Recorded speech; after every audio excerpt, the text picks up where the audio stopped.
কান্নার পানির দাম কত জানুনি? চোখের পানির দাম কত জানেননি?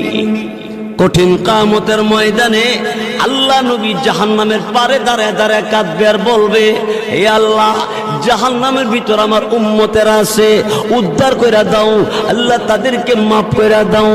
আল্লাহ রাব্বুল আলামিন, আমার আল্লাহ তাআলা জিবরাইল ফেরেশতাকে বলবে, জিবরাইল, আমি আল্লাহর কুদরতি দরবারে পানির পাতিল আছে, পানির পাতিল নিয়ে যাও, আমার নবীর কাছে নিয়ে দিবা। নবীকে বলবা এই পাতিলের পানিটা জাহান্নামের ভিতরে ছেড়ে দেওয়ার জন্য। রাসূলের কাছে জিবরাইল পানির পাতিল দিবে, আর জিবরাইল ফেরেশতার কাছ থেকে রাসূল পানির পাতিল পাইয়া পানিটা জাহান্নামের ভিতরে ছেড়ে দিবে। জাহান্নামের আগুন ঠান্ডা হয়ে যাবে, নিভে যাবে।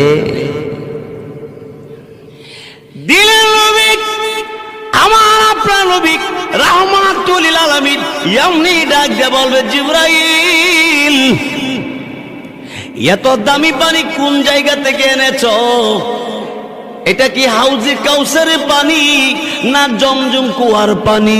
জিবরাইল বলবে, নবী গো, এটা হাউজে কাউসারের পানি না, জমজম কুয়ার পানি না, এটা কিসের পানি? আল্লাহ রাব্বুল আলামিন তখন